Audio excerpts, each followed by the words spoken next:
नमस्कार साथियों, मैं अशोक यादव आज आपके सामने आर्य एग्रीकल्चर इंस्टीट्यूट की तरफ से एक कृषि प्रयोगशक एग्जाम 18 सितंबर के बारे में जो 2 दिन बाद में है उनका एक महत्वपूर्ण वीडियो आपके सामने बना रहे हैं। क्योंकि एग्जाम्स में किस प्रकार के क्वेश्चंस आते हैं, कैसे अपने को अटेम्प्ट करना है और कितने तक अपन क्वेश्चन को अटेम्प्ट करें, कैसे इन क्वेश्चंस को अटेम्प्ट करें एग्जाम्स के अंदर, जितना मेरा अनुभव है मैं आप लोगों के साथ शेयर करना चाहता हूं। तो सबसे पहले अपने पास जो 100 क्वेश्चंस आते हैं तो उन 100 क्वेश्चन में अपने को पता है 20 एग्रोनॉमी से आने हैं, 20 हॉर्टी से आने, 20 एनिमल से, 15 हिंदी से, देन 25 क्वेश्चन अपने राजस्थान जीके से आने। दोस्तों जितना पेपर का लेवल कैसा भी हो, पेपर का लेवल कैसा भी हो, अपने को डरने की आवश्यकता नहीं। और जो मार्केट में अफवाहें बन रही है ना, वो 10 लाख वाली, 8 लाख वाली, 20 लाख वाली, इन अफवाहों से बिल्कुल भी अपने को दूर रहना। सत्य बात है, जितने आपने मेहनत की है उसके अनुसार आपको परिणाम मिलेगा। उन चक्कर में आप 1% भी ना पड़े, क्योंकि अपन ने कुछ 800 कुछ वैकेंसियों से शुरुआत की थी पढ़ना, और आज आपके पास 2300 वैकेंसी है, और अपनी वैकेंसी है, पोस्ट है, वो 3 गुना ज्यादा बढ़ गई। आपने शुरुआत कितने से की थी? 800 से की थी। अरे आपका जो कॉन्फिडेंस था वो 800 कंपटीशन में लड़ना था अपने को, 800 पोस्ट के लिए लड़ना था अपने को, और आज अपना कंपटीशन कितना हो गया? 2300 सीटों पे हो गया। तो आपका सिलेक्शन तो वैसे नेचुरल हो जाएगा। आप लोगों ने जितनी मेहनत की है ना, उतना आप 100% देने की कोशिश कीजिए, सफलता आपको मिल जाएगी। घबराना नहीं, एग्जाम में डरना नहीं है, जो जितना आता है उतना अपने को करना। फर्स्ट अटेम्प्ट में जितने क्वेश्चन आपको आते हैं उसको आसानी से सफलतापूर्वक करना है। यदि किसी बंदे के पास पेपर पहली सीरीज ऐसी आ जाए, उसमें कुछ क्वेश्चन है वो टफ आ जाए, तो दोस्तों जितना रास्ता आपको दिखाई देता है उतनी दूरी तय कीजिए आप। यानी 5-10 क्वेश्चन आपको नहीं आ रहे हैं शुरू वाले, तो आप उनको अवॉइड करते हुए चलिए, कोई दिक्कत नहीं, थोड़ा धैर्य रखिए, वहां अपने पास समय काफी होता है। तो कुछ सेकंड का ब्रेक ले लीजिए, वहां पे ब्रेक लेने के बाद में धैर्य पूर्वक अपने को आगे वाले क्वेश्चन हैं उनको अटेम्प्ट करना, थोड़ा धैर्य बनाए रखना, मस्तिष्क को ठंडा रखना। दोस्तों फिर क्या होता है कि आगे ऐसे क्वेश्चन आते हैं, अभी जो हाल ही में जेट का एग्जाम हुआ था उसमें एग्रीकल्चर के कुछ 10 क्वेश्चन ऐसे आ गए, 10-11 क्वेश्चन जो टफ थे, तो बच्चे हड़बड़ा गए, हड़बड़ा के आगे वाले 2-3 क्वेश्चन भी उसने क्या कर देते? नेगेटिव कर देते। उन नेगेटिव क्वेश्चंस को अपने को बचना है दोस्तों। थोड़ा सा अपने माइंड को कूल रख के जितना अपने पढ़ा है, जितना हम लोगों ने आपको पढ़ाया है, उसमें बस आप 100% देने की कोशिश कीजिए, 100% दीजिए अपना। 100% आपने दे दिया, जितना पढ़ा दिया उतना क्लियर है दोस्तों, सिलेक्शन आपका 100% हो जाएगा। घबराने की कोई आवश्यकता नहीं है, डरने की कोई आवश्यकता नहीं है। चाहे हवाएं कैसी चल रही है मार्केट में, उससे अपने को दूर रहना है। देन जो आपकी ओमार सीट आती है दोस्तों, उसमें अपन जब पहले अपने को क्या करना, ये नहीं कि 1 नंबर का क्वेश्चन आपने किया और उसको आप ब्लैक करने लगे ओमार सीट को। नो दोस्तों, पहले अपने को पेपर करना है। ओमार सीट मिलने आपको, मिलने के बाद में उसमें बेसिक इंफॉर्मेशन आपने कंप्लीट कर ली, पेपर जब आपके पास आ जाए तो सबसे पहले उन पेपर को क्या करना, अपने को सोल्व करना। 1 से 100 तक के क्वेश्चन है, उसको फर्स्ट अटेम्प्ट अपना क्लियर करना। फर्स्ट अटेम्प्ट में कितने क्वेश्चन आते हैं? जैसे 60 आते हैं, 17 आते हैं, 50 आते हैं, 80 क्वेश्चन, 75 क्वेश्चन, जो भी आपको क्वेश्चन आते हैं जो फर्स्ट अटेम्प्ट में अपन कर सकते हैं, फर्स्ट चांस में उसको क्लियर कर सकते हैं, उनको करने के बाद में तुरंत आपको सेकंड राउंड लेना। सेकंड राउंड उन्हीं को लेना जो आप क्वेश्चन नहीं कर सके, आपको कुछ आने वाले टॉपिक आपको जो पढ़े हुए हैं उसमें आपको कुछ डाउट लग रहा था, उनको सोल्व करके। और ओमार शीट भर रहे हो तो ध्यान रखना, आप क्वेश्चन नंबर आपका कितना? 1। ओमार शीट में भी कितना होना चाहिए? 1 ही होना चाहिए। 2 नंबर वाला आपने किया नहीं, जैसे आपको नहीं आया, तो 3 नंबर वाला आप करे और ओमार शीट में 2 नंबर भर रहे हो, तो वो आपका गलत हो जाएगा भैया। क्वेश्चन पेपर का सीरियल नंबर और ओमार शीट का सीरियल नंबर 1 होना चाहिए। जिसमें इसमें अटेम्प्ट नहीं किया तो उसमें छोड़ना अपने को। दोस्तों इस बात का विशेष ध्यान रखना। कई साथियों के साथ ऐसा हो जाता है कि सर पेपर तो अच्छा था, अच्छा सिलेक्शन हो जाता, आपने पढ़ाया भी सही था, लेकिन ओमार शीट बनने में मैंने 2-3 क्वेश्चन को क्या कर दिया? गलत कर दिया। तो इस चीज से अपने को सबसे पहले बचना है, अपने को कूल होकर फ्री ऑफ माइंड जाना। घबराने की बात नहीं, बहुत अच्छा आप लोगों को पढ़ाया गया है, हिंदी, जीके, देन एग्रीकल्चर, उसमें डाउट किसी प्रकार का नहीं रहना चाहिए आपके पास। बस अपने आप को यह है कि मुझे जो पढ़ा है, मैंने जितना पढ़ाया गया और पढ़ा है वो सबसे ताकतवर मैंने पढ़ा है। बस इस चीज का अपने पास जुनून होना चाहिए। दुनिया में मेरे से ज्यादा कोई होना नहीं। आज इस कंपटीशन को मैं फाइट करके जाऊंगा, आज ये कंपटीशन मेरे हाथ में होगा। नो डाउट आपका सिलेक्शन होगा, मेरा सिलेक्शन होगा। इस जिद से आपको कंपटीशन में जाना है। तो बात करते हैं महत्वपूर्ण टिप्स के बारे में कि कौन कौन से अपने सब्जेक्ट से संबंधित क्वेश्चन आएंगे या कौन से आने वाले हैं, उसको महत्वपूर्ण के बारे में मैं बात करता हूं जो आपको नेगेटिव होने से बचाएंगे आपको। तो सबसे पहले मैं बात करता हूं इरिगेशन वाले टॉपिक से। किससे बात करता हूं? इरिगेशन, सिंचाई वाले टॉपिक से। तो सिंचाई वाला टॉपिक है, बड़ा ही इंपॉर्टेंट है दोस्तों। इसके अंदर जो क्वेश्चन बनता है वो आपका वीट का बनता है। किसका बनता है? वीट, गेहूं। गेहूं के अंदर जो प्रमुख क्रांतिक अवस्था कौन सी है? CRI। कौन सी है दोस्तों? CRI है। पहली जो क्रांतिक अवस्था कौन सी होती है? CRI। बुआई के कितने दिन बाद आती है दोस्तों? 21 दिन बाद, डे आफ्टर सोइंग, 21 दिन बाद आती है, जिसको अपन शिखर, शीर्ष या चंदेरी जड़ निकलते या जमते समय इसको कह सकते हैं। तो गेहूं में यदि आपको एक सिंचाई पूछे तो कब करना? CRI करना। दोस्तों यदि क्वेश्चन आ जाए गेहूं में 2 सिंचाई करनी है आपको, 2 सिंचाई करनी, तो किन किन अवस्थाओं पे आप करोगे? तो दूसरा आपको करना है मिल्किंग। कौन सा करना है? मिल्किंग। मिल्किंग करना दूध अवस्था। कौन सी करनी है? दुग्धावस्था। दुग्धावस्था करनी है दोस्तों। कौन सी करनी है? दुग्धावस्था करना। अपने पास ये जो पुरानी वाली 12th की बुक है उसके अंदर सब कुछ दे रखा है कि अपने पास 1 सिंचाई हो तो कब करना, 2 सिंचाई हो तो कब करना, 3 सिंचाई हो तो अपने पास कब करना। तो 2 सिंचाई हो तो अपने को इन्हीं पे ध्यान रखना दोस्तों। ये जो कई बार मैं देखता रहता हूं उसमें लेट जॉइंटिंग आंसर आता है। लेट जॉइंटिंग भैया ये ना हो, ये नहीं मिले अपने को, तो अपने को कब करना? पहली CRI पे करना और दूसरी क्या करना? मिल्किंग। मिल्किंग ना मिले तब अपने को कहां चलना? यदि ये ऑप्शन में मिल जाए तो आंसर अपना कौन सा करना है? मिल्किंग। ये ना मिले तब अपने को CRI प्लस क्या करना? लेट जॉइंटिंग करना। क्या करना? लेट जॉइंटिंग करना। ये तभी करना जब ये ना मिले। यदि मिल जाए तो अपने को सबसे पहले इसी के ऊपर देना। इरिगेशन में मैं बात करता हूं, जैसे मक्का के अंदर होता है टेसलिंग व सिल्किंग। पहले नर पुष्प निकलते हैं, नर पुष्प को अपन क्या कहते हैं? टेसल। तो टेसल निकलते हैं तो टेसल को अपन क्या कहते हैं? टेसलिंग कहते हैं। और दूसरी कब? मादा पुष्प को बोलते हैं सिल्क। क्या बोलते हैं? सिल्क कहते हैं दोस्तों। तो सिल्क को अपन क्या कहेंगे? सिल्किंग कहेंगे। क्या कहेंगे? सिल्किंग। फर्स्ट नंबर पे इस पे करना है, सेकंड नंबर पे इसमें अपने को सिंचाई करनी है। फिर बात करते हैं जो दलहन तिलहन फसलें होते हैं, जैसे चना है, सरसों है। मोस्टली चने के अंदर कई बार आपको एग्जाम्पल देके पूछ लेता है एग्जामिनर कि चने के अंदर आपके सिंचाई का उपयुक्त समय, क्रांतिक अवस्था है, कब कब अपने को सिंचाई करनी है। तो भैया एक तो दलहन जो तिलहन फसलें होते हैं इसके फूल बड़े सेंसिटिव होते हैं, पानी से क्या होता है? ड्रॉप हो जाते हैं इरिगेशन वगैरह से। तो फूल आने से पहले करना। कब करना? फूल आने से पहले। और दूसरे कब करना? फलियां बनते से, जब 80 से 90% फलियां बन जाती उसके बाद अपने को पानी देना। फूल आते समय नहीं करना। फूल आते समय अपने को बिल्कुल भी नहीं करना दोस्तों। 2 अवस्थाएं, पहली कौन सी है मैं इधर बताता हूं, पुष्पन से पूर्व। किससे पूर्व है? पुष्पन से पूर्व। और दूसरी कब करना? फलियां बनते समय। दूसरी कब करना? फलियां बनते समय। बनते समय। बस ये अपने को इंपॉर्टेंस 3 इसके अंदर विशेष ध्यान रखना। एक मूंगफली का आ जाता है पैगिंग। मूंगफली में क्या होता है? पैगिंग। सुइया बनने की जो अवस्थाएं होती है उस समय से अपने को उसमें शुरुआत करना चाहिए, क्यों? उसमें पैग ज्यादा बनेंगे। पैग ज्यादा बनेगी तो नंबर ऑफ पॉड, फलियां भी क्या बनेगी? उसमें ज्यादा बनेगी।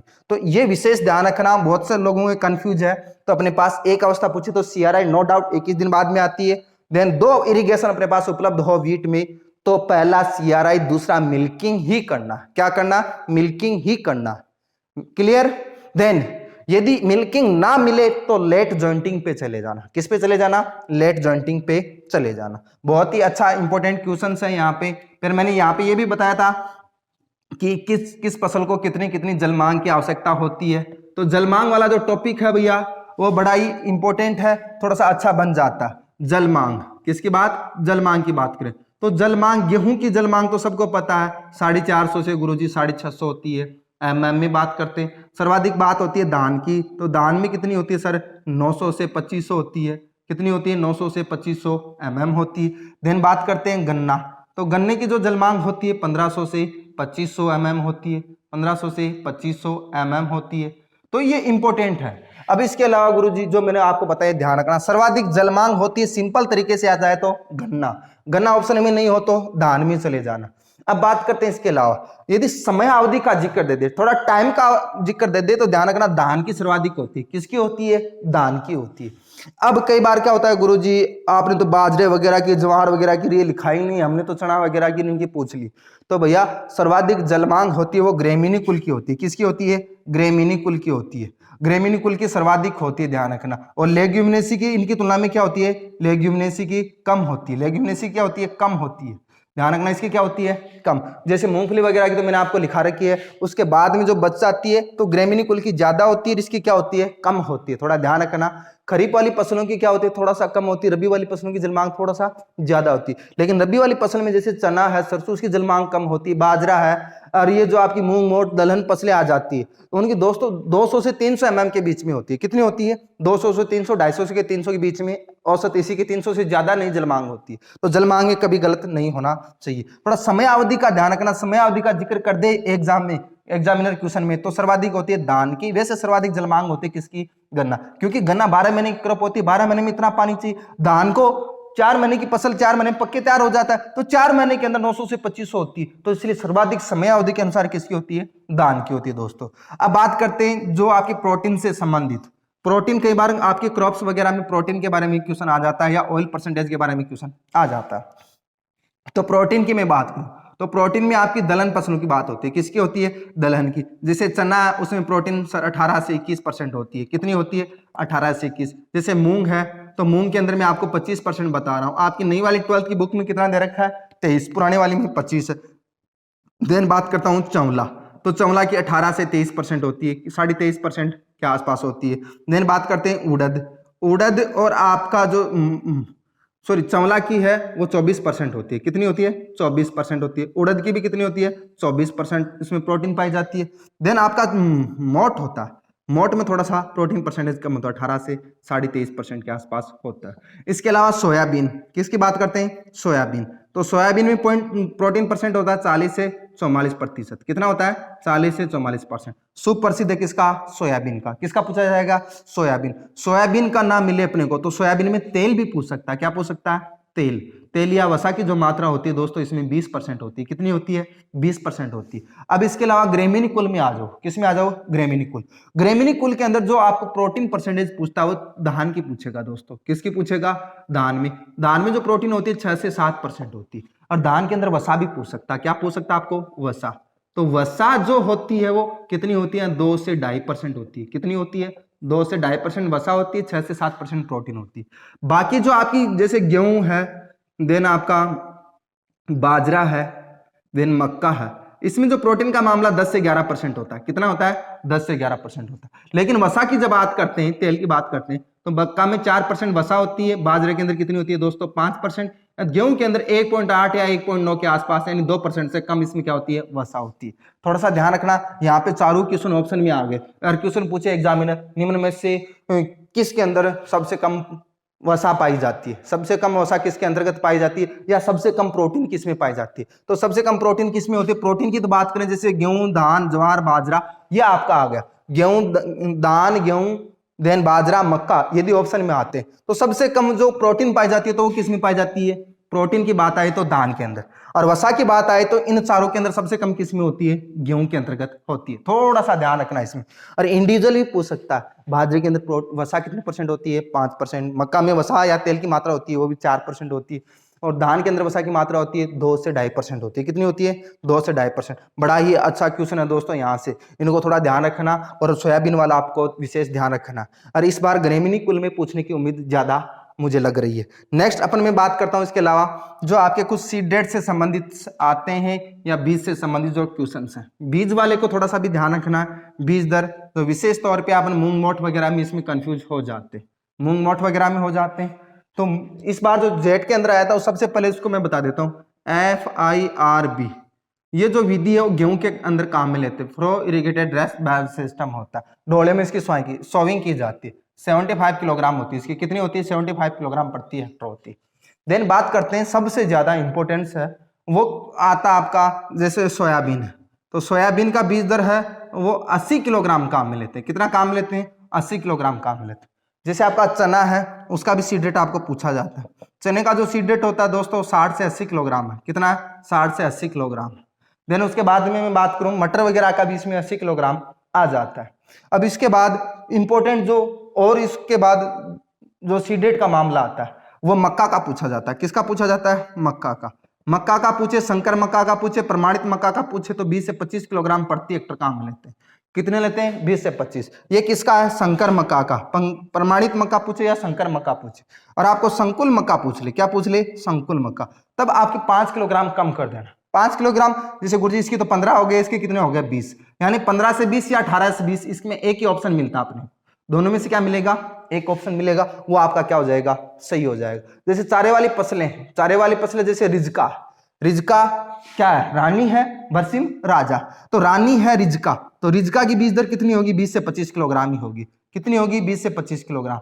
और जो रिंजका के बाद में बरसिम आता है, तो बरसिम राजा ये राजा ये रानी है, तो रानी का वजन क्या होता है, कम होता है, राजे का वजन क्या होता है, ज्यादा। तो ज्यादा कितना होगा, 30 से 35 किलो हो जाएगा। 10 किलोग्राम क्या हो जाता है इसका जनरली ज्यादा, 30 से 35 किलोग्राम इसकी सीड रेट होती है। बाजरे की जो बीज दर होती है दोस्तों वो 4 से 5 है आपके पास। सरसों की है वो थोड़ा सा इस बार 4 किलोग्राम, थोड़ा ध्यान रखना 4 किलोग्राम होते हैं। या इरीगेटेड जो 12th वाली नई बुक है उसमें थोड़ा सा कंफ्यूज कर रखा, वो 2 से 2.5, 2.5 से 3 किलोग्राम ऐसे दे रखा, 3 साढ़े 3 किलोग्राम दे रखा, लेकिन अपने को 4 किलोग्राम किसका करना, सरसों का। बाजरे का जो बीज दर है वो अपने को कितना करना है, 4 से 5 किलोग्राम करना है। कितना करना है, 4 से 5 किलोग्राम, बहुत ही अच्छा। इसके बाद में बीज दर की मैं बात कर दूं, आपका जो पपीता होता है, पपीता हॉर्टिकल्चर में आती है, उसकी बीज दर सामान्य कितनी है, 200 से 250 ग्राम। कितनी है, 200 से 250 ग्राम। किसकी, गायनोडायोसियस एक डायोसियस किस्में होती है। कौन सी, डायोसियस। ये डायोसियस जो किस्में हैं, डायोसियस जो किस्में, उसकी बीज दर होती है 200 किलोग्राम से 250 किलोग्राम। लेकिन 150 ग्राम होती है भैया, सॉरी ग्राम में ध्यान रखना, 200 से 250 ग्राम ही होती है, किलोग्राम नहीं होना, सॉरी किलोग्राम में मैंने बोल दिया। तो 150 ग्राम किसकी होती है, गायनोडायोसियस किस्मों की होती है। किसकी होती है, गायनोडायोसियस जो किस्में होती हैं उसकी बीज दर कितनी होती है, 150 ग्राम। डायोसियस किस्मों की बीज दर कितनी होती है, 200 से 250 ग्राम। फिक्स डिजिट में गुरुजी 200 250 आ जाए तो अपने को कब कितना करना है, 200 ग्राम ही करना है। कितना करना है दोस्तों, 200 ग्राम करना। तो ये बीज दर का मामला हो गया। किसका हो गया, बीज दर का मामला। कुछ इंपॉर्टेंट कीट्स हैं उसके बारे में मैं पुनः बता देता हूँ। कीट है तो कीट भैया कौन कौन सी फसलों के मुख्य प्रमुख कीट हैं उसको अपने को याद रखना। मुख्य प्रमुख कीट है, मुख्य प्रमुख फसलों के क्षति पहुंचाने वाले सर्वाधिक प्रमुख कीट कौन कौन से होते हैं। तो कीट की मैं बात करूं तो सबसे पहले बात करते हैं गेहूं में। तो गेहूं में कौन सा कीट है प्रमुख, दीमक है। खड़ी फसल में सर्वाधिक क्षति पहुंचाता है वो कौन पहुंचाता है, दीमक। लेकिन गेहूं के भंडार गृह में भंडारण कर लेते हैं अपन, हार्वेस्टिंग कर लेते हैं, भंडारण कर लेते हैं, तो उस समय इसको क्षति पहुंचाता है खपरा बीटल। कौन पहुंचाता है दोस्तों, खपरा बीटल पहुंचाता है। ये तो भंडारण गृह का, भंडार स्टोरेज कर लेते हैं अपन घर में, जो उसको अनाज को इकट्ठा कर लेते हैं, उसमें खपरा बीटल का अटैक हो जाता है, उसमें सर्वाधिक क्षति पहुंचाता है, अनाज को खा जाता है। और दीमक होती है खड़ी फसल में, उसकी जड़ों को काट देती है भैया। अब जड़ों को काट देगी तो उसमें पुष्पन फलन की क्रिया कहां से होगी। देन उसके बाद में मैं इंपॉर्टेंट कीट की बात करता हूं सेकंड नंबर पे। तो आपका धान है, धान के अंदर आता है गंदी बग। कौन सा आता है, गंदी बग। ये भैया गंदी बग दुग्धावस्था में क्षति पहुंचाता है। कब, मिल्किंग स्टेज में, दुग्धावस्था में क्षति पहुंचाता है। प्रमुख कीट है, हानिकारक कीट है। प्रमुख कीट, हानिकारक कीटों की बात करता हूं। तीसरे नंबर पे आपका जो आता है सरसों। सरसों के अंदर जो कीट आता है भैया वो आपका आएगा पेंटेड बग। कौन सा आएगा, पेंटेड बग। कौन सा आता है, पेंटेड बग। आम के अंदर आता है मिली बग। कौन सा आता है, मिली बग, मिली बग। तो 3 बग हो गए, गंदी बग धान में, पेंटेड बग सरसों में, और मिली बग आम में। गंदी बग धान में, पेंटेड बग सरसों में, मिली बग आम में लगता है। इसके अलावा जैसे आपका सोयाबीन है, सोयाबीन में आता है गर्डल बीटल। कौन सा आता है, गर्डल बीटल आता है, ये भी अटैक करता है इसके अंदर। मूंगफली के अंदर आपका जो कीट आता है, मूंगफली के अंदर, तो मूंगफली के अंदर आता है सी आकार की सफेद लट। सबसे अच्छा है सफेद लट, व्हाइट गर्भ, सफेद लट, जो वर्तमान समय में एक बड़ी समस्या बनती जा रही है। देन इसके बाद में जो इंपॉर्टेंट कीट्स और मैं बात करूं तो जो आपकी चना वगैरह होती है, चना में पॉड बोरर, फली छेदक। कौन सा होता है, फली छेदक। पॉड बोरर होता है, चना है, मटर है, आपकी जो दलहन फसलें होती है उसके अंतर्गत ये सर्वाधिक क्षति पहुंचाता है। तो प्रमुख कीट के अंदर बात करें, और मैं बात कर देता हूं जैसे आम के अंदर, आम के अंदर हो गया। इसके बाद में आम में एक कीट और आ जाता है, आम की गुठली की घुन आता है, फुदका, आम का फुदका, जिसको अपन हॉपर बोलते हैं। क्या बोलते हैं, हॉपर। ये सर्वाधिक क्षति पहुंचाता है। उसके बाद में देन बात करते हैं बेर। बेर के अंदर जो रोग कीट होता है, बेर के अंदर सफेद मक्खी, और सफेद मक्खी तो सर उसमें टमाटर वगैरह में होती है, नहीं भैया, इसमें जो आएगा वो फल मक्खी आएगा। कौन सा आएगा, फल मक्खी। फल मक्खी सबसे ज्यादा अटैक करती है, वो किस में करती है भैया, बेर में करती है। किस में करती है, बेर में करती है। ये मिलीबग है, वो आम में लगने के साथ साथ में किस में लगता है, चाय में भी लगता है। आपका ग्वार पाठा है उसमें भी आता है, ग्वार पाठा। देन उसके बाद में किस में आता है, एक आपका जो गुलाब है, गुलाब के अंदर भी इसका क्या होता है, अटैक होता है। तो ये इंपॉर्टेंट कीट है भैया। एक जैसे गन्ना है, गन्ने का जो प्रमुख कीट होता है पायरिल्ला होता है। कौन सा होता है, पायरिल्ला, जो पत्तियों का रस पूंछता, रस चूसता है और सर्वाधिक क्षति पहुंचाता है। तो गन्ने में कौन सा आता है, पायरिल्ला। चने के अंदर फली को खा जाता है, अंदर से दाना खा जाता है, फली छेदक, पॉट बोरर कहते हैं जिसको। आम के अंदर आम का फुदका और मिलीबग आता है। बेर के अंदर फल मक्खी अटैक करती है, फल के अंदर छेद करके उसको गुठली होती है वहां तक उसको अंडे दे देती है। कई बार अपन बेर वेर खाते रहते हैं तो उसके अंदर से देखो कीड़े निकलते हैं, वो कीड़े भैया फल मक्खी के होते हैं। किसके होते हैं? फल मक्खी के होते हैं। देन बात करते हैं मूंगफली में जो सफेद लट होती है, बहुत बड़ा क्षति पहुंचा रहा है वर्तमान समय में सफेद लट। सोयाबीन में आता है गड्डल बिटल। सरसों के अंदर पेंटेड बग आरा मक्खी होती है, एफिड वगैरह का अटैक हो जाता है लेकिन पेंटेड बग है। धान के अंदर गंदी बग, ये दूध अवस्था में क्षति पहुंचाता है। कौन? गंदी बग। दीमक गेहूं का प्रमुख है, खड़ी फसल के अंदर अटैक करता है, ध्यान रखना इस चीज को। और भंडार गृह का गेहूं के अंदर आ जाए तो वो कौन सा होता है? खपरा बिटल होता है। ये प्रमुख कीट हो गए। अब प्रमुख रोगों के बारे में मैं बात कर देता हूं, आपके जो एग्जाम की दृष्टि से अच्छे अच्छे रोग हैं। कौन सा आपको डायरेक्ट क्वेश्चन पूछ सकता है? एग्रीकल्चर भैया इसमें आने वाले क्वेश्चन सीधे सीधे आएंगे, नहीं आएंगे वो किसी के बाप को नहीं आएंगे। इस बात का ध्यान रखना थोड़ा सा। जितना पढ़ाया गया दोस्तों, बस अपने को कॉन्फिडेंस होना चाहिए कि मुझे जितना पढ़ाया गया मुझे पूरा आता है, उसमें कैसे भी क्वेश्चन आ जाए मैं उसको नहीं छोड़ूंगा। बस इतना थोड़ा सा ध्यान रखना अपने को। अब बात करते हैं रोग का। रोग के अंदर बात करते हैं तो रोग के अंदर सबसे पहले अपन इंपॉर्टेंट रोग है गन्ना। आजकल बड़ा फेमस चल रहा है गन्ना। इसमें आता है लाल सड़न। कौन सा आता है? लाल सड़न रोग, red rot of sugarcane. मूंगफली के अंदर आता है कौन सा? मूंगफली में आता है टिक्का डिजीज। कौन सा आता है? टिक्का डिजीज। अब इसके अलावा मैं बात करूं तो धान के अंदर आता है ब्राउन लीफ स्पॉट, भूरी पत्ती धब्बा। भूरी पत्ती धब्बा रोग किसमें आता है? धान में आता है। बाजरे के अंदर दो हैं भैया, बाजरा। बाजरे के अंदर एक तो आता है अरगट, बड़ा ही भयंकर रोग है अरगट। दूसरा कौन सा है? Green ear. ग्रीन ईयर का मतलब हरित बाली रोग। इसको तो बोलते हैं जोगिया। क्या कहते हैं? जोगिया। अरगट को चेपा, गोंदिया। क्या कहते हैं? गोंदिया। ये रोग कहते हैं। एक इसमें कंड भी आता है। क्या आता है? कंड। लेकिन ये दो बड़े इंपॉर्टेंट। जौ की बात करें तो जौ के अंदर आपका आता है मोल्या। कौन सा आता है? मोल्या। गेहूं के अंदर आती है भैया रस्ट।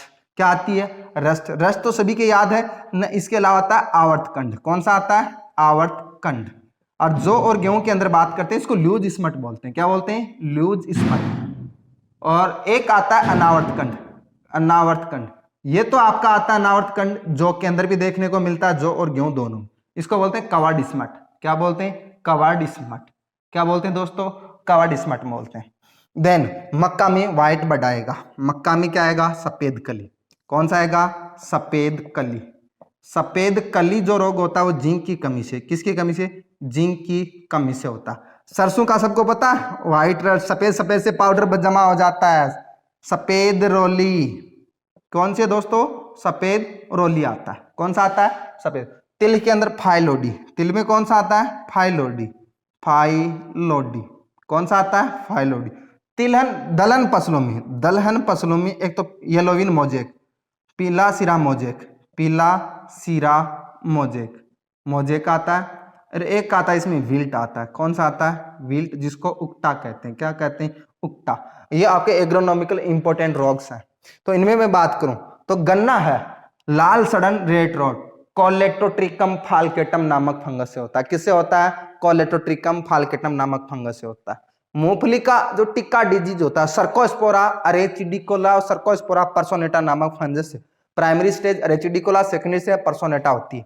धान का भूरी पत्ती धब्बा रोग, ब्राउन लीफ स्पॉट, इसके कारण वेस्ट बंगाल में अकाल पड़ गया था 1845 में और वहां की फसल पूरी चौपट हो गई थी वेस्ट बंगाल की। और उसका रोग कारक था हेलमेंथियोस्पोरा ओराइजी। कौन सा था? हेलमेंथियोस्पोरा ओराइजी। धान के अंदर फिर एक आ जाता है खेरा रोग। खेरा रोग सबको पता है, जिंक की कमी। किसकी कमी? जिंक की कमी। देन पोटेशियम की अधिकता। इसकी क्या होती है? अधिकता के कारण इसके अंतर्गत होता है। खेरा रोग सदाबहार सब कर देंगे। ये भूरी पत्ती धब्बा, ब्राउन लीफ स्पॉट, चौपट हो गई थी पूरी धान की फसल, काल पड़ गया था 1845 में। ब्राउन लीफ स्पॉट हेलमेंथियोस्पोरा ओराइजी के द्वारा होता है। बाजरे में जो अर्गट होता है, जिसको गोंद जैसा चिपचिपा पदार्थ अपने सिट्टे या बूटे के अंदर दिखाई देता है, उसको अर्गट कहते हैं। अर्गट होता है क्लेविसेप्स माइक्रोसेपेला। किसके द्वारा होता है? क्लेविसेप्स माइक्रोसेपेला और क्लेविसेप्स फ्यूजिफॉर्मिस द्वारा अर्गट होता है। अर्गट होता है भैया, उसके निदान के लिए 20% नमक का घोल काम में लेते हैं। ग्रीन ईयर डिजीज, जिसको जोगिया क्या कहते हैं? जोगिया। जो जोगिया होता है हरित बाली, इसमें जो सिट्टा बूटा होता है उसमें दाने न बन के दानों के स्थान पे छोटी छोटी पत्ती नुमा संरचनाएं बन जाती है। जैसे आपका ये सिट्टा होता है, इसमें दाने न बन के छोटी छोटी पत्ती नुमा संरचनाएं बन जाती है, तो ग्रीन ईयर डिजीज ये होता है आपका स्क्लेरोस्पोरा ग्रेमिनिकोला के द्वारा होता है। और दानों के अंदर कई बार जो दाने बनते बाजरे के सिट्टे के अंदर, उसमें गोंद आ जाता है। क्या आ जाता है? गोंद। गोंद आ जाए तो वो समझ लेना कौन सा है? अर्गट है। और कई बार बाजरे के अंदर क्या होता है, जो दाने होते हैं उसमें ब्लैक रंग का सा पाउडर हो जाता है, बाहर उबाल लिए हुए होता है, पहले हरे रंग का फिर ब्लैक रंग का पाउडर उसमें जमा होता है, तो वो कंड है, स्पंट है, और टिलोस्पोरियम पेनिसिलिनम नामक फंगस से होता है, जो में मोलिया एग्विना टीटीसाई के द्वारा होता है। गेहूं का आवर्त कंड जिसको ल्यूज स्मट बोलते हैं, ये बीज के अंदर होता है, अंतः बीजोड है, इंटरनली सीड बॉर्न डिजीज है। कौन सा? गेहूं का आवर्त कंड, अंतः बीजोड। अस्टिलोगोनुडा वेराइटी टीटीसाई के द्वारा होता है। जो लूज स्मट जौ में जो नहीं मिलता तो कई बार गेहूं में भी ये आ जाता है। और ये जो रोग होता है वो रोग एक्सटर्नली सीड बॉर्न, बाह्य बीजोड है। कौन सा है? बाह्य बीजोड। किसके द्वारा जो ये रोग होता है? अस्ट्रेगोहॉर्डिया के द्वारा होता है। किसके द्वारा होता है? अस्ट्रेगोहॉर्डिया के द्वारा होता है। और देन इसमें एक मोलिया रोग एग्विना टीटीसाई द्वारा होता है। दलहन में जो विल्ट आता है वो फ्यूजेरियम नामक फंगस से आता है। और पीला सिरा मोजे का दोस्तों ये वायरस के कारण होता है। किसके कारण होता है? वायरस के कारण होता है। तो वायरस का ट्रांसमिट करती है व्हाइट फ्लाई, करती है बेमे से टेबल्स। फाइलोडी माइकोप्लाज्मा के द्वारा होता है, तिल का प्रमुख रोग होता है। व्हाइट ट्रस्ट सफेद रोली सरसों में होता है, एल्विगो कैंडिडा के द्वारा, ध्यान रखना। मक्का में सफेद गली होता है, जिंक की कमी से होता है। किसकी कमी से होता है दोस्तों? जिंक की कमी से होता है। देन कुछ विशेष इंपॉर्टेंट क्रियाएं अपनी एग्रोनॉमी के संदर्भ में, तो इन क्रियाओं के बारे में अपन देखते हैं। तो क्रियाएं हैं, तो रोग, थोड़ा सा रोग का रह गया उससे पहले, जो माइक्रोन्यूट्रिएंट डेफिशिएंसी से होने वाले रोग हैं उनको मैंने एक साथ देखने की कोशिश करते हैं। तो माइक्रोन्यूट्रिएंट में सबसे पहले आपका आ गया खेरा। खेरा रोग किसमें होता है? धान में। धान में किसकी कमी से? जिंक की कमी, जिंक की कमी। और किसकी अधिकता? अधिकता की बात करें तो अधिकता होती है भैया आपकी पोटेशियम की अधिकता। देन बात करते हैं, आपका दूसरा रोग होता है सफेद कली। मैंने बता दिया सफेद कली किसमें होता है? सफेद कली मक्का में। किसमें? मक्का। किसकी कमी? जिंक की कमी। देन आपकी नींबू वर्गीय के अंदर आता है लिटिल लीफ। क्या आता है? Little leaf. लिटिल लीफ का मतलब छोटी पत्ती। पत्ती होता है वो किसकी कमी से होता है? नींबू वर्गीय में। नींबू वर्गीय में तो होता है जिंक की कमी, अन्य में होता है कॉपर की डेफिशिएंसी से, जैसे ब्रिंजल वगैरह में आ जाता है। देन बात करते हैं इसके अलावा, जैसे ब्लैक हार्ट है, ब्लैक हार्ट। ब्लैक हार्ट होता है आलू में। किसमें आता है? आलू में, ऑक्सीजन की कमी से। Black tip, black tip, black tip होता है जैसे आपका आम होता है। क्या होता है? आम। ये आम होता है, इसके काले रंग के धब्बे पाए जाते हैं यहाँ पे, ये आम का ब्लैक टिप, काला सिरा। SO2 की अधिकता, बोरोन की कमी। देन आपकी CO2 भी होती है, कार्बन मोनोऑक्साइड, डाइऑक्साइड और कुछ वायुमंडलीय कारक होते हैं। ये ब्लैक टिप होता है वो आम में होता है। किसमें आता है? आम। और आलू होता है उसको बीच में से काटते हैं, उसका हृदय काला होता है। क्या होता है? हृदय काला। तो ब्लैक हार्ट ऑक्सीजन की सप्लाई नहीं होती उसके कारण होता है। देन सफेद कली जो मक्का होती है उसकी नई वाली पत्तियां होती है ना छोटी छोटी, उसमें सफेद रंग की सी धारियां पाई जाती हैं। सफेद कली जिंक की कमी से। धान में खीरा रोग होता है, जिंक की कमी से मध्यम पत्तियां पीली पड़ जाती है, ध्यान रखना। देन इसके अलावा और भी है, जैसे आपका जई का है ग्रे स्पेक रोग। कौन सा है? ग्रे स्पेक रोग जई में होता है, किसकी कमी से? Mn मैग्नीज की कमी से। फूल गोभी, फूल गोभी के अंदर जो आपका आएगा फूल गोभी, फूल गोभी विपटेल होता है। कौन सा? विपटेल। विपटेल किसकी कमी से होता है दोस्तों? मोलिब्डेनम की कमी से। किसकी? एमओ मोलिब्डेनम की कमी से फूलगोभी में कौन सा रोग हो जाता है? विपटेल हो जाता है। बहुत ही अच्छा। और इस बार जो जेट में पूछा गया फूलगोभी में भूरापन, क्या पूछा जाता है? भूरापन। ब्राउनिंग होता है, ब्राउनिंग। तो ब्राउनिंग होता है दोस्तों वो किसकी कमी से होता है? बोरॉन की डेफिशिएंसी से होता है। किसकी कमी से? बोरॉन की। एक नेक्रोसिस, फलों का फटना, किसी भी फलोवृक्ष में आ जाए फलों का फटना, फलों का फटना इस बोरॉन डेफिशिएंसी, नेक्रोसिस। नेक्रोसिस होता है, नेक्रोसिस सभी फलों के अंदर बोरॉन की डेफिशिएंसी, फलों का फटना। अब और भी कुछ इंपोर्टेंट्स हैं उनको अपन देखते हैं। इंपोर्टेंट्स कौन कौन से हैं इसके अलावा? वो आते हैं आपके जैसे टमाटर। टमाटर में होता है दोस्तों ब्लॉज्म एंड रॉट, बेर, कैल्शियम की कमी से। किसकी कमी से? कैल्शियम की कमी से। टमाटर के अंदर आता है कैट फेस। कौन सा आता है? Cat face. और पफिनेस, ये भैया क्या होता है? ये वायुमंडलीय कारक होते हैं। अचानक टेम्परेचर का बढ़ जाना, घट जाना, मृदा में नमी का कम होना, ज्यादा हो जाना, इस प्रकार की जो क्रियाएं होती हैं वो सब की सब किसमें, इन रोगों के उत्तरदायी। टमाटर में cat face, puffiness, bare blossom and rot, किसकी कमी से, कैल्शियम की कमी से। ये कि वातावरणीय कारक होते हैं, कौन से, वातावरणीय कारक भी उसमें प्रेजेंट होते हैं। देन इसके बाद में फ्रॉग ई रोट, फ्रॉग ई रोट, ई रोट होते हैं वो चिल्ली में देखने को मिलता है। किस में देखने को मिलता है, चिल्ली में, थोड़ा ध्यान रखना, फ्रॉग ई रोट। अंगूर में जो डिजीज आती है वो बहुत बार पूछ लिया गया, chicken and hand disease, chicken and hand रोग होता है। ये बोरॉन की डेफिशिएंसी से होता है दोस्तों, किसकी कमी से होता है, बोरॉन की डेफिशिएंसी से होता है। कुछ इंपॉर्टेंट्स को मैंने यहाँ लिखने की कोशिश की है, बाकी आपको मैंने पढ़ा रखा, तो इनका थोड़ा सा ध्यान रखना। ये महत्वपूर्ण जो क्वेश्चंस हैं उनके बारे में जो रोग से संबंधित थे। अब रोग से संबंधित के बाद में मैं बात करता हूँ, कुछ इंपॉर्टेंट आपकी क्रियाएं होती हैं, जो एग्रोनॉमिकल हॉर्टिकल्चर जो भी क्रियाएं हैं उन क्रियाओं को अपन एक साथ देखने की कोशिश करते हैं, कौन कौन सी क्रियाएं क्या होती है। तो कौन कौन सी क्रियाओं के अंदर सबसे इंपॉर्टेंट मैं बात करता हूँ, जितनी भी सभी हैं उसको लिखने की कोशिश करूंगा, याद करवा दूं। सबसे पहली क्रिया होती है पेगिंग। पेगिंग किस में होती है, पेगिंग, पेगिंग होती है मूंगफली में। किस में होती है, मूंगफली, मूंगफली में 55 दिन बाद आती है, डे आफ्टर सोविंग, DAS। फिर उसके बाद में अंधी गुड़ाई, कौन सी आती है, अंधी गुड़ाई, अंधी गुड़ाई ब्लेंड होइंग गन्ना, किस में होती है, गन्ना। फर्स्ट नंबर पे गन्ने पे, सेकंड नंबर पे आलू में आती है, किस में आती है, आलू में। प्रॉपिंग, प्रॉपिंग धान में होती है, सॉरी गन्ने में होती है। प्रॉपिंग किस में होती है, गन्ना। प्रॉपिंग कौन सी होती है, गन्ने में होती है। Brown manuring, brown manuring, manuring ये धान में होती है। धान के खेत में ढेंचा उगा कर उसको दबा देते हैं, ब्राउन मैन्योरिंग कहलाता है। क्या कहलाता है, ब्राउन मैन्योरिंग कहलाता है। क्योरिंग, क्योरिंग होती है दोस्तों रचाई का कार्य, इसको रचाई कहते हैं। रचाई का कार्य तंबाकू में होता है, किसमें आता है, तंबाकू में। निपिंग, निपिंग की जो क्रिया होती है वो किसमें होती है, चने में। निपिंग की क्रिया किसमें होती है, चने के अंदर। किसके अंदर होती है, चने में। ओटाई, ओटाई आती है, ओटाई, ओटाई को अपन क्या बोलते हैं, गिनिंग, क्या बोलते हैं, गिनिंग। गिनिंग या ओटाई कपास में होती है, किसमें होती है, कपास के अंदर।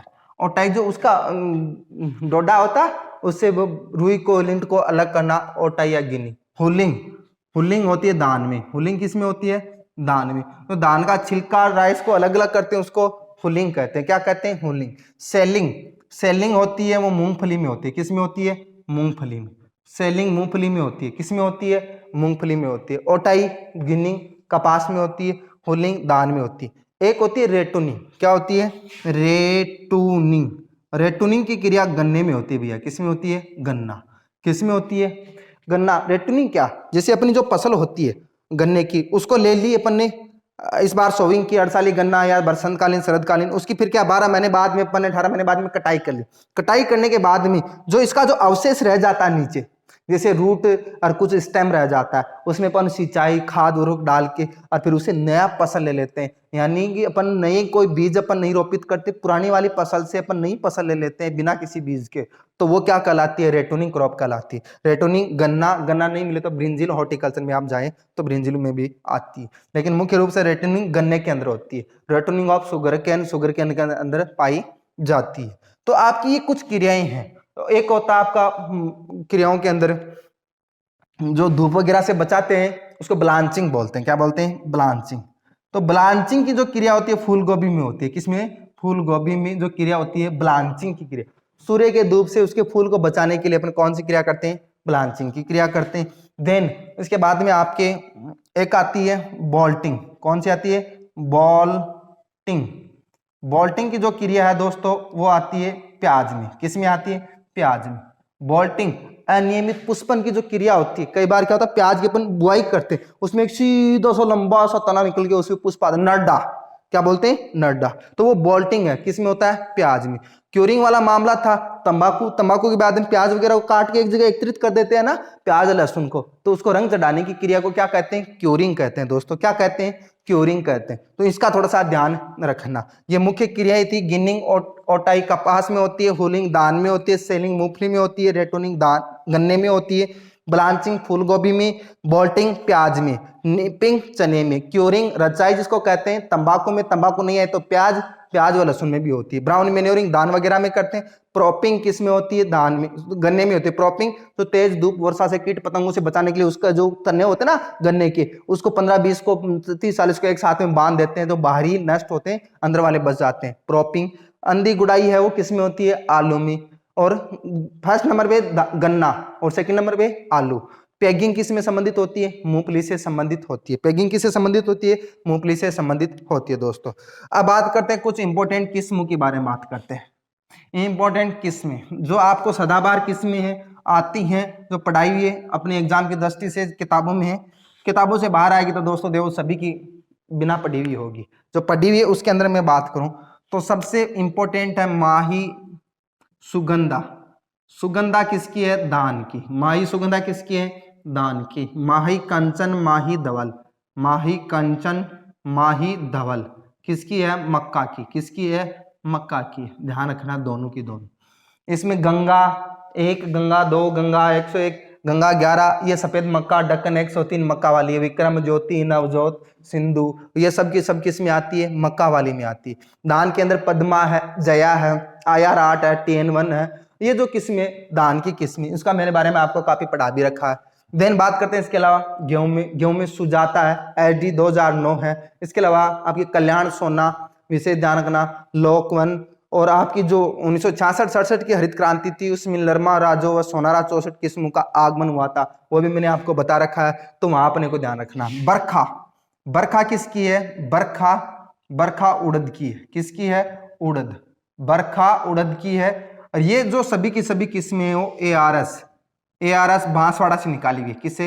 बांसवाड़ा से निकाली गई, इसको ध्यान रखना। पंत U19, पंत U19 ये भी किसकी है? उड़द की है। किसकी है दोस्तों? उड़द की है। तो ध्यान रखना। इसके अलावा RC19 चौला, RC19 किसकी है? चंवले की है। ध्यान रखना RC19 बहुत ही इंपॉर्टेंट है। पूसा वैसाखी, पूसा वैसाखी, पूसा वैसाखी भी किस? मूंग की है। किसकी है दोस्तों? मूंग की है। ये चौला किसकी है? चंवले की। अब मैं बात करता हूं इसके अलावा चना, चने में GNG, GNG 1581, GNG जो 1581 इसको गणगौर कहते हैं। क्या कहते हैं? गणगौर। भैया इस राजस्थान में ये गणगौर है ना, गणगौर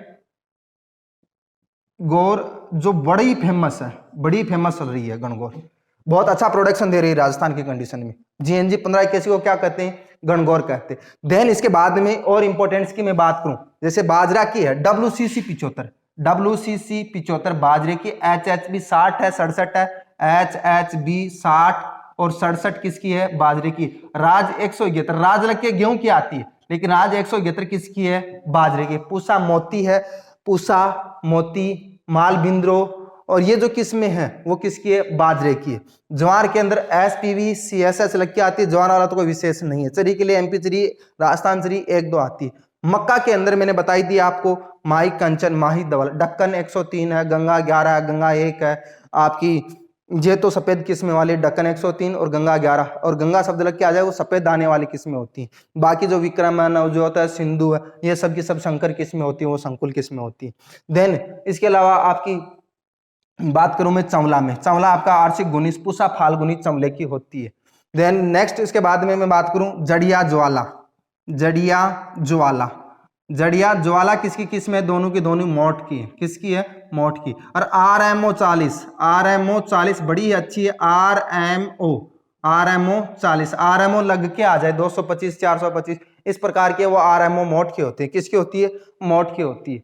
देन इंपोर्टेंट की मैं बात करूं इसके बाद में सोयाबीन में प्रताप सोया, प्रताप सोया किसकी है? सोयाबीन की है। और अहिल्या वगैरह भी सोयाबीन की होती है। किसकी होती है? सोयाबीन की होती है। सरसों में आपकी आती है, एक होती है T59, T59 सरसों, सरसों, सरसों में जिसको क्या कहते हैं? T59 को वरुणा कहते हैं। क्या कहते हैं? वरुणा, वरुणा सरसों की। अरुणा अरंडी की, अरुणा किसकी है? अरंडी की। ये तो अरंडी की है और अरंडी की है, ये सरसों की है। ध्यान रखना। दुर्गा मणि, अरावली, पूसा, जय किसान, बायो 902, और फिर NRCHB 506, 501, ये तो पहली संकर किस्म है। ये दूसरी संकर किस्म ARS भरतपुर से अपनी सॉरी कृषि वो सरसों अनुसंधान निदेशालय से और भरतपुर से निकाली किस्म है NRCHB 506, 501। पर प्रथम संकर किस्म थी NRCHB 506। ये इसको अपने सुपरवाइजर वगैरह में भी पूछ लिया गया। तो इन इंपॉर्टेंस किस्मों को अपने को थोड़ा सा ध्यान में रखते हुए अपने को आगे बढ़ना। C50 है वो प्रताप जो तिल की है, किसकी है? तिल की है, ध्यान रखना इस चीज का। देन इसके अलावा इंपॉर्टेंस मूंगफली वगैरह में तो M13 है। देन चित्रा है जिसको M13 कहते हैं, एक अच्छा क्वेश्चन बनता है M13 का। देन उसके अलावा आपकी कुछ इंपॉर्टेंट्स एनिमल हस्बेंड्री की तरफ मैं आपको लेके चलता हूं। एनिमल हस्बेंड्री, पशुपालन, बड़ा ही अच्छा सब्जेक्ट है दोस्तों। आप पूरे के पूरे क्वेश्चन कर सकते हो, उसमें 20 के 20 क्वेश्चन आपके सही हो सकते हैं। थोड़ा सा धैर्य रख के आपने क्वेश्चन किया, पूरे के पूरे आप सही कर सकते हो। बस अपने को कॉन्फिडेंस होना चाहिए, मैं पूरे पढ़े हुए होने चाहिए, बस शर्त एक है थोड़ा सा आप प्रिपेयरली ध्यानपूर्वक उसने देखा तो आसानी से आप उन क्वेश्चंस को कर सकते हैं।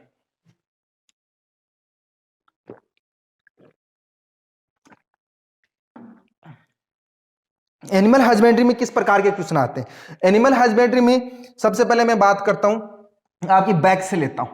आपको एक तो पूछेगा औषधि, क्या पूछेगा?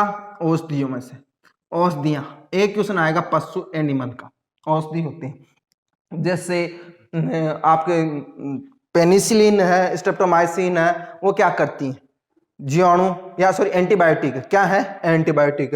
कौन सी जीवाणुरोधक है, कौन सी जीवाणुनाशक है? या पशुओं को मालिश तेल, मर्दन तेल कौन सा होता है? सरसों का तेल होता है। कुछ जैसे मधुरेचक का काम करता है, या नवजात बच्चों को खीस की जगह पिलाते हैं वो अरंडी का तेल पिलाते हैं। बुखार को कम करने के लिए उसको अपन जो देते हैं टेबलेट वगैरह, तो वो फीवर रोधी, जिसको अपन क्या कहते हैं? जवरोधी कहते हैं। देन आपको कुछ आंतरिक परजीवियों को नष्ट करने के लिए कृमिनाशक दी जाती है। उत्तेजना को बढ़ाने के लिए एल्कोहल वगैरह का अपने खिलाते हैं। प्रसवकालीन पीड़ा को भी कम करने के लिए इस प्रकार की जो मेडिसिन होते हैं, उनमें मेडिसिन में एक आता, तो ध्यान रखना सबसे पहला और इंपॉर्टेंट नीला थोता। कौन सा? नीला थोता। नीला थोता है फुटपाद के लिए। किसके लिए? फुटपाद।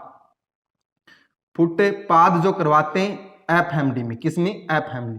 1% घोल काम में लेते हैं। कितना लेते हैं? 1% घोल काम में लेते हैं। FMD के अंतर्गत नीले थोता कॉपर सल्फेट का अपन फुटपाथ कराते हैं, उसमें 1% घोल काम में लेते हैं। बाकी सिंपल अपने को मिलेगा। एक मैग सेल्फ का ध्यान रखना। किसका? Mag self. Mag self, magnesium sulphate का विशेष ध्यान रखना। एक आता है रोगों में से, 1 से 2 क्वेश्चन आते हैं रोग। जैसे FMD है वो किसके द्वारा होता है? वायरस जनित। कौन सा है? वायरस जनित रोग है। FMD वायरस जनित रोग है। इसके बाद में वायरस वाले पशु प्लेग। कौन सा होता है? पशु प्लेग। किसके द्वारा होता है? वायरस के द्वारा होता है। किसके द्वारा होता है? वायरस। देन इसके बाद में ये वायरस वाले, और उसके साथ साथ में अपन देखेंगे जीवाणु जनित। कौन से देखेंगे? जीवाणु जनित। जीवाणु एंथ्रेक्स। एंथ्रेक्स किसके द्वारा होता है? जीवाणु के द्वारा होता है। गलगोठू, गले को गोठने वाला। पास्चुरेला बोविसेप्टिका, पास्चुरेला बुवेलिसेप्टिका, गलगोठू। Haemorrhagic septicaemia, GO2, HS haemorrhagic septicaemia, जीवाणु के द्वारा होता है। Black quarter, black quarter BQ, लंगड़ी लंगड़ा बुखार, वो भी जीवाणु के द्वारा होता है। अब वायरस में रानीखेत, कौन सा आता है? रानीखेत। रानीखेत होता है भैया न्यू कैसल। न्यू कैसल किसके द्वारा होता है? वायरस के द्वारा। किसका है? मुर्गियों में। किसमें होता है? मुर्गियों का प्रमुख रोग। चेचक है माता, पाउल पॉक्स जिसको अपन कहते हैं, जीवन में एक ही बार होता है। और इसके अंदर ब्लैक क्वार्टर हो गया, एंथ्रेक्स हो गया, गलगोठू हो गया आपका। तो ये 3 रोग हो गए, बड़े ही इंपॉर्टेंट रोग हैं, ध्यान रखना। इसमें क्या है? ब्लैक क्वार्टर, लंगड़ी बुखार, लंगड़ा ज्वर भी इसको कहते हैं। अब इसमें देखो क्वेश्चन आता है, निम्न में से वायरस जनित रोग है, जीवाणु जनित रोग है, एक उपापचयी रोग। उपापचयी रोग, मेटाबॉलिक डिजीज। मेटाबॉलिक रोग, मेटाबॉलिक डिजीज जो होती है उसमें आता है मिल्क फीवर। कौन सा आता है? Milk fever. मिल्क फीवर को अपन क्या कहते हैं भैया? दुग्ध जवर बोलते हैं। कैल्शियम की कमी से। किसकी कमी से? कैल्शियम की कमी के कारण होता है। इसमें जो शरीर का तापमान होता है वो डिक्रीज हो जाता है, एक मात्र पसीना आ जाता है, पशु के शरीर पे डिक्रीज हो जाता है। देन बात करते हैं पाइका। पाइका डिजीज होती है वो फास्फोरस के कारण होती है। किसके कारण होती है? पाइका डिजीज पशुओं में होती है, फास्फोरस की कमी के कारण होती है। सेलेनियम की कमी से आपकी सॉरी अधिकता से वो आ जाता है आपका डेगनाल डिजीज। डेगनाल जो डिजीज होता है वो सेलेनियम की अधिकता से होता है, सेलेनियम की अधिकता के कारण होता है कॉन्डैग्नाल डिजीज। जीवाणु में एंथ्रेक्स, एंथ्रेक्स के बारे में बता दूं, बैसिलस एंथ्रेसिस नामक जीवाणु से द्वारा होता है। यह पशु से मानव में या उनकी फैक्ट्रियों में काम करने वाले मनुष्य में होता है। यानी पशु से मानव में हो सकता है, उनकी फैक्ट्रियों में काम करने वाले मनुष्य में कौन सा रोग होता है? एंथ्रेक्स। एंथ्रेक्स में पशु की 100% मृत्यु होती है। एंथ्रेक्स से ग्रसित जो पशु है उसकी मृत्यु हो जाए तो मृत्यु होने के बाद में उसकी बॉडी का पोस्टमार्टम नहीं किया जाता, चिकित्सा जांच उसकी नहीं की जाती, क्योंकि इसके बैक्टीरिया वायुमंडल फैलने का डर होता है, दूसरे पशुओं में फैलने का, मानव में फैलने का उसका डर होता है। तो ये जो रोग है भयंकर रोग है जीवाणु में द्वारा। गलगोटू, हेमोरेजिक सेप्टिसीमिया और जो होता है गलगोटू गाय भैंसों में अलग अलग होता है। पासुरेला बोविस सेप्टिका, पासुरेला बुवेलिस सेप्टिका नामक द्वारा होता है। तो ये रोग होता है भैया, इसमें क्या होता है? पशु की आंखें लाल वगैरह हो जाती है, गले के ऊपर सूजन आ जाती है, सांस लेने में कठिनाई होती है, घुर की आवाज होती है, घोटवा। और ब्लैक क्वार्टर होता है, ये पशु का जो पैर वैर होता है सूजन वूजन आ जाती है उसके ऊपर, और उसको अपन दबाते हैं तो चुरचुर की आवाज आती है, उसको क्या कहते हैं? चुरचुरिया। क्या कहते हैं? चुरचुरिया। और उसको जब चीरा लगाते हैं ना तो उसमें ब्लैक रंग का बदबूदार झाग बाहर निकलता है, तो वो कहलाता है ब्लैक क्वार्टर। एफएमडी में क्या होता है? जैसे मुंह के अंदर छाले हैं, मसोड़े हैं, जीभ है, कंठ है, तालू, इसके ऊपर छाले पड़ जाते हैं, पैरों की बीजन खुरी के ऊपर छाले पड़ जाते हैं, पशु के मुंह से लार बहना शुरू होती है, लेकिन रोगी पशु की मृत्यु नहीं होती इसमें भैया।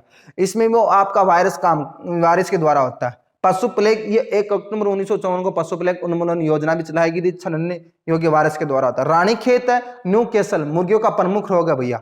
और इसके कैसे सिम्टम होते हैं? अपनी गर्दन को पीछे की तरफ घेर लेते हैं, एक दिन के चूजे को अपन टिक्का लगाते हैं रानीखेत का।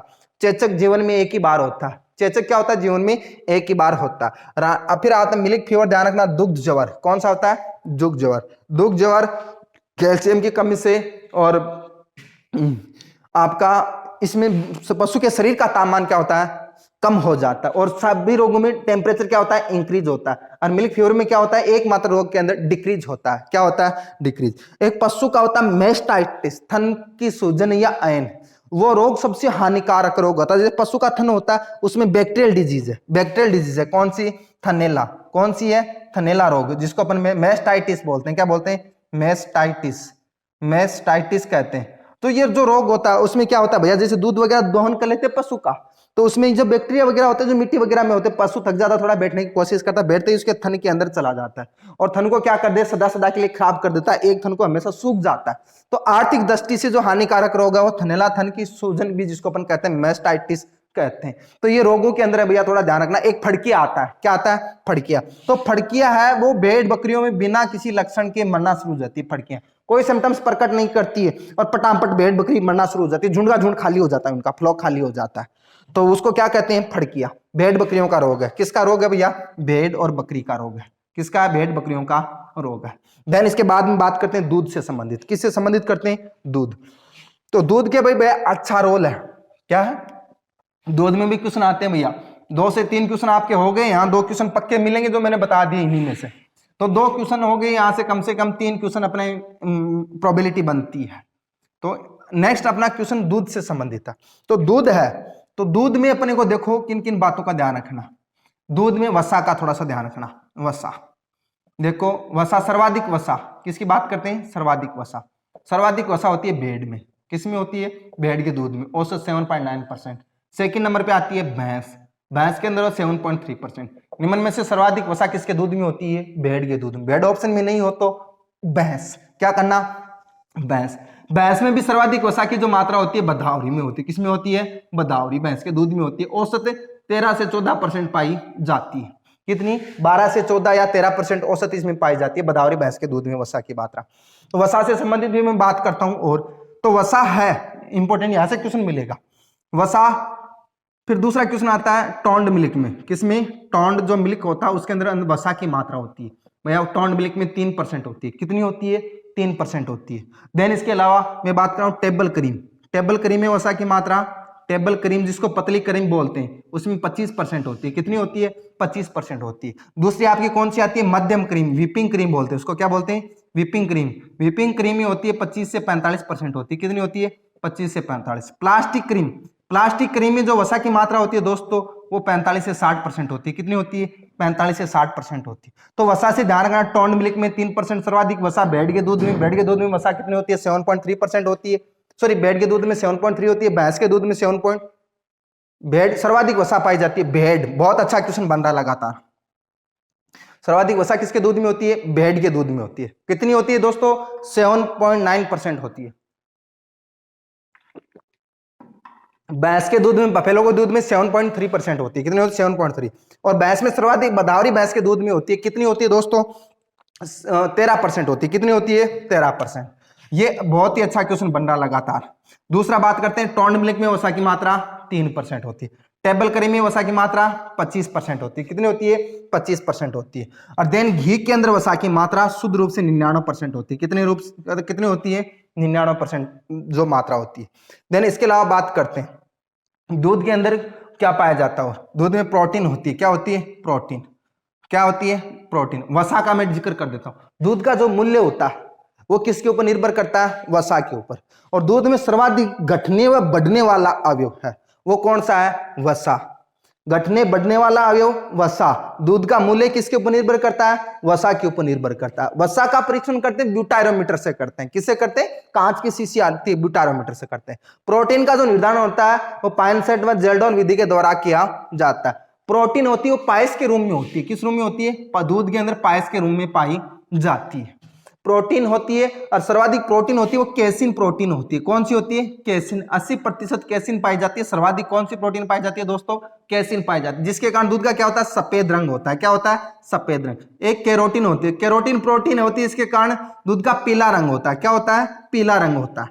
तो ये कैरोटीन है भैया, पीले रंग वाली जो पदार्थ होते हैं, जैसे खीस है उसमें कैरोटीन ज्यादा होगी दूध की तुलना में, तो वहां पे भी खीस के अंदर जो प्रोटीन की मात्रा होती है, गाय के खीस के अंदर होती है भैया 16.4, लगभग 17%। दोनों में से जो मिले अपने को करना। भैंस के अंदर होती है आपकी 21.6 यानी 21%। कितनी? 21% प्रोटीन होती है खीस के अंदर। गाय के खीस में 16.4, भैंस के खीस में 21.6% प्रोटीन होती है। देखना खीस होता है उसकी जो प्रोटीन की मात्रा होती है दूध की तुलना में उसमें ज्यादा होती है, थोड़ा ध्यान रखना दोस्तों। और जो सफेद रंग होता है दूध का वो केसिन के कारण होता है। केसिन प्रोटीन ही दूध में क्या होती है? सर्वाधिक ज्यादा होती है। 80% तक केसिन होती है। 10 से 20% आपका क्या होता है? कैरोटीन पाया जाता है। देन गाय के अंदर, गाय का जो खीस होता है उसमें 16.4% प्रोटीन पाई जाती है। और भैंस का जो खीस होता है उसमें 21.6 यानी 21% के आसपास उसमें क्या होती है? प्रोटीन पाई जाती है। देन इसके अलावा विटामिन होते हैं। कौन से होते हैं? विटामिन। विटामिन की बात करें तो विटामिन दूध के अंदर वसा विले विटामिन, वसा यानी घी के अंदर ए, डी, ई एंड के पाए जाते हैं। जल विले होते हैं बी एंड सी। और दूध के अंदर सी नहीं पाया जाता। दूध में कौन सा विटामिन नहीं पाया जाता? सी नहीं पाया जाता भैया। कौन सा नहीं पाया जाता? सी। वसा विले ए, डी, ई एंड के पाए जाते हैं। जल के अंदर कौन से घुल सकते हैं? बी एंड सी। अब बात करते हैं पशुओं से संबंधित। जो पशुओं से संबंधित भैया और है, जैसे मैं बात करूं गाय भैंस को गर्भित करना तो गर्भित करने की सबसे अच्छी विधि कौन सी है? रेक्टोवेजाइनल विधि। कौन सी है? रेक्टोवेजाइनल विधि। गाय भैंस को, भेड़ बकरी को गर्भित करते हैं वेजाइनल स्पेकुलम से करते हैं। किससे करते हैं? वेजाइनल स्पेकुलम से करते हैं। देन उसके बाद में गुरुजी हमने गर्भित तो कर दिया, अब उस गर्भ की पुष्टि कैसे करते हैं? गर्भ की पुष्टि करते हैं दोस्तों वो आपका स्पेकुलम रेक्टो वेजाइनल विधि से गाय भैंस को गर्भित करते हैं। रेक्टो स्पेकुलम से अपन वेजाइनल स्पेकुलम से अपन क्या करते हैं? भेड़ बकरी को गर्भित करते हैं। और रेक्टम पाल्पेशन विधि है, उससे गाय भैंस को अपन गर्भ की पुष्टि करते हैं। गर्भ की पुष्टि कब करना चाहिए? गाय भैंस को गर्भित करने के 60 दिन पश्चात अपने को क्या कर लेना? गर्भ की पुष्टि कर लेना। और ब्याने के 60 दिन बाद अपने को गाय भैंस को गर्भित करवा लेना। तो गर्भित कर ली तो कौन सी विधि से? गाय भैंस को रेक्टो वेजाइनल विधि से, भेड़ बकरी को वेजाइनल स्पेकुलम से। उस गर्भ की पुष्टि किसे की? रेक्टम पाल्पेशन विधि से अपने ज्ञात कर ली। अब जो गाय भैंस होती है जो ताव पाली में आती है उसके कितने समय बाद में उसमें गर्भित करवाना चाहिए? गुरुजी ताव पाली में आने के 10 से 12 घंटे पश्चात, 10 से 12 घंटे पश्चात। जैसे गाय भैंस सुबह पाली में आती है तो शाम को गर्भित करा लो। शाम को जब पाली में आती है तो सुबह उसको क्या करवाना है? गर्भित करवाना है। या अंतिम 8 से 10 घंटे होती है उसमें आप गर्भित करा सकते हो, या मध्य में आने के 10 से 12 घंटे पश्चात अपने को करवाना। देन अब बात करते हैं जो गाय भैंस होती है उसका गर्भकाल, शरीर तापमान या उसके मास को अपन क्या कहते हैं। देन कुछ और भी बेसिक चीजें हैं, उसके समूह को क्या कहते हैं, नवजात बच्चे को क्या कहते हैं। इस प्रकार का सिंपल सा क्वेश्चन आता है, सारणी किताबों में कई बार देखने को मिलती है। तो वो सारणी भैया बड़ी अच्छी है, उसको याद होनी चाहिए। वहां से 1 से 2 क्वेश्चन आपको सेम टू सेम हूबहू मिल जाते हैं सारणी के अंदर। तो वो सारणी में मैं इंपॉर्टेंट बात कर रहा हूं, सबसे पहले मांस की बात कर रहा हूं। किसकी बात कर रहा हूं? मांस। तो गाय के मांस को अपन कहते हैं बीफ। क्या बोलते हैं? बीफ। बछड़ा या बछड़ी, बछड़ा या बछड़ी के मांस को कहते हैं व्हील। क्या कहते हैं? व्हील। भैंस के मांस को कहते हैं अपन बफन। क्या बोलते हैं? बफन। भेड़ के मांस को कहते हैं भैया मटन। क्या कहते हैं? मटन। मुर्गी के मांस को कहते हैं सफेद मांस। मुर्गी के मांस को अपन क्या कहते हैं? सफेद मांस, चिकन। क्या कहते हैं? चिकन। देन आपका सुअर का मांस होता है, सुअर के मांस को अपन कहते हैं पोर्क। क्या कहते हैं? पोर्क। सुअर के मांस को क्या कहते हैं भैया? पोर्क कहते हैं। बकरी के मांस, बकरा या बकरी होती है उसके मांस को चेवन बोलते हैं। क्या बोलते हैं? चेवन कहते हैं। इसको सफेद कहते हैं, अन्य सभी को क्या कहते हैं? रेड मांस कहते हैं। बात करते हैं इसके बाद में इंपॉर्टेंट गर्भधारण।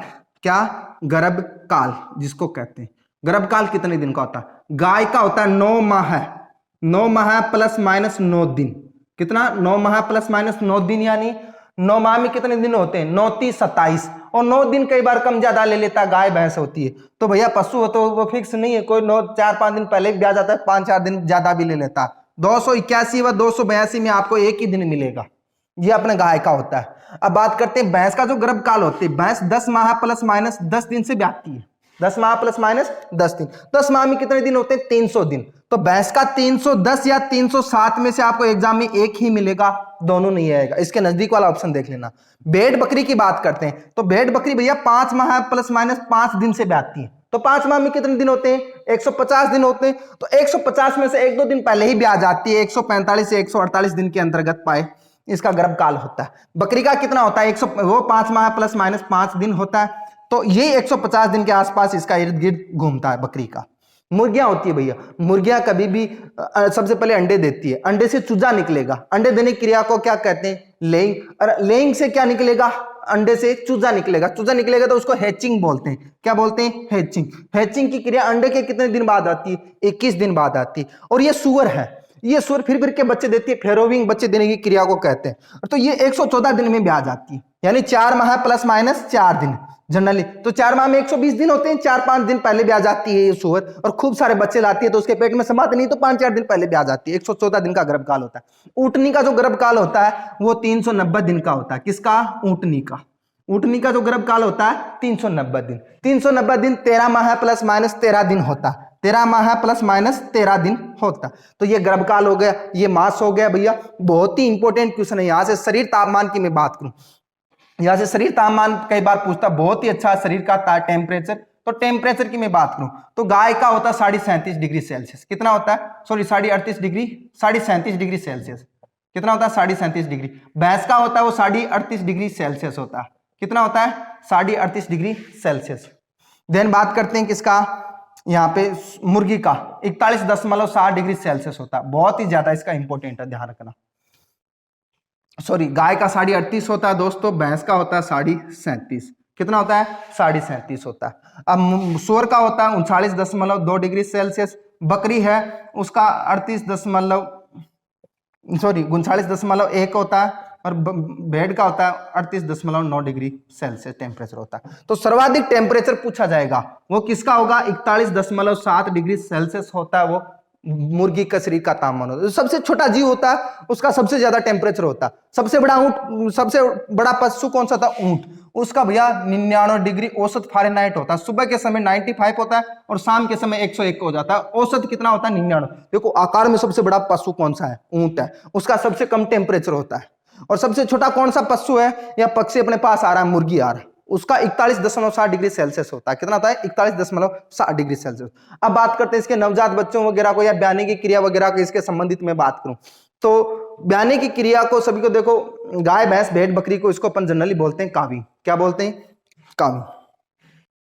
दोस्तों ये टेम्परेचर, मास और गर्भकाल बड़ा ही इंपॉर्टेंट होता है, इनका बारे में अपने अध्ययन किया। और भी बाकी चीजें हैं तो मैंने बताया था कि पशुपालन बड़ा ही अच्छा टॉपिक है। गाय भैंस का थोड़ा ध्यान रखना भैया। भैंस गाय का जो क्लासिफिकेशन है, दुधारू नस्लें कौन सी है, बारवा कौन सी, जैसे नागौरी है।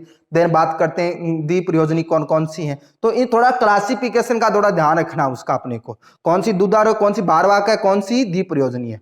और मैं बात करूं राठी का जो ओरिजिनल प्लेस है भैया, अपने को बीकानेर करके आना है। राठी का ओरिजिनल प्लेस कहां करना है? बीकानेर करना, ध्यान रखना, कहीं अलवर में मत चले जाना। बीकानेर अपना आंसर माना गया, बीकानेर सबसे अच्छा ऑथेंटिक आंसर है अपने पास।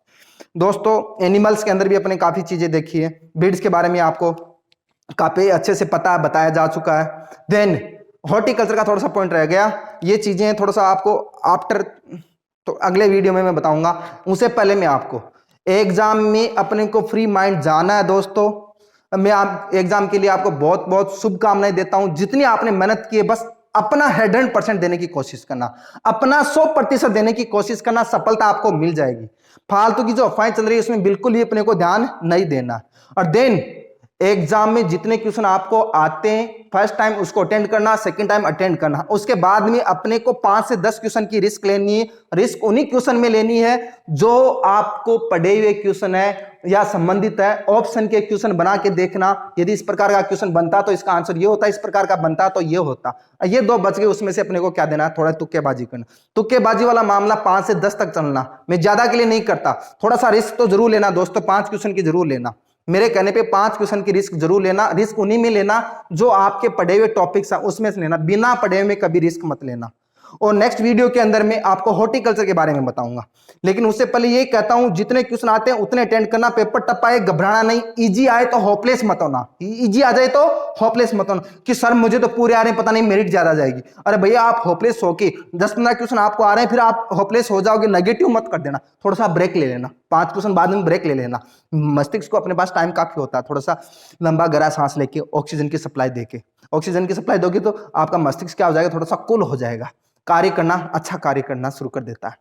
तो ध्यानपूर्वक अपने को क्या करना है? एग्जाम में जाना है और फ्री ऑफ माइंड जाना है, अपना 100% देना, सफलता आपको मिल जाएगी। जितने क्वेश्चन आते हैं आपकी मेरिट उतनी ही जाएगी, उससे ज्यादा नहीं जाएगी। जो पढ़ाया गया उसमें आपका 100% सिलेक्शन हो जाएगा। बस अपने को निष्फिक्र होकर जाना। All the best, thanks.